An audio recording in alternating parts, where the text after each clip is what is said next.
My name is Dr. Barbara Ray. I'm a professor at Northeastern State University in the Library Media program, and my topic today is reading for pleasure.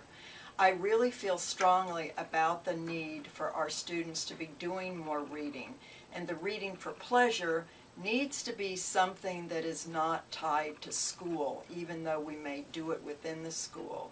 I know a lot of students equate reading as something that they have to do, and I think if we can get them to read for pleasure, they will really be lifelong learners.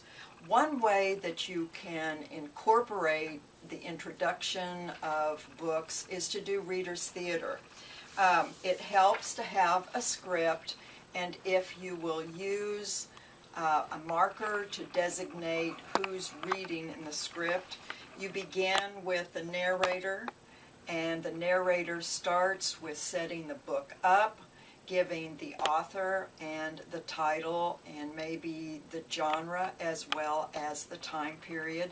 And at the end, the narrator comes back in and concludes with naming the author and the title and kind of giving a little hook.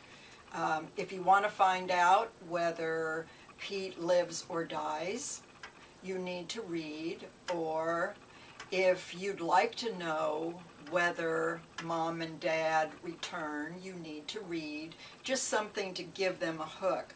One nice thing about reader's theater, especially for the middle-aged student, a lot of times they are not comfortable standing up in front of a group, and yet if you give them a script, something that they do not have to memorize, they're far more likely to want to get up and perform, and it does actually help those speaking skills. There are other things that we can do to stimulate the reading for pleasure, and one of those is hosting a book club. You can do this several ways, by doing a thematic or one by genre, or having everybody read the same book. I've heard students say that if we're all reading and there's 30 in the class, I don't really feel I have a responsibility to read this because somebody else will answer the questions. And unfortunately, so many times our students want to come up with the right answer, and that really stifles creativity. If we can bring them together in small groups with a few rules, such as everybody's opinion is respected, everybody takes a turn, and then working at interpretive questions, which would be questions that do not have right or wrong answers. Students are far more likely to discuss what they're really thinking if they're in a small group and they're not doing this for a grade, where they're looking for what the teacher wants, not what they really think. When we're considering reading for pleasure, research has shown that it's really important that we allow for choice. I know sometimes that's not as easy because we do want to cover all the genres, but if you can give them 4 or 5 titles to choose from, they're more apt to have a buy-in. We also need to remember that exposing them to various formats such as e-readers, MP3 players, or playaways, as well as books, will also broaden their horizon regarding the reading for pleasure. I've conducted several informal surveys from students that I've worked with, particularly in the middle school level, asking, do you read on a Kindle or a Nook or on your tablet? And it's interesting, many were really excited when they started out, but found that holding that book is really far more comfortable. So I think it's important that we expose them to various formats, but then allow them the choice. And another thing that reading for pleasure and suggesting some of the better books is we can live vicariously through the characters in the books.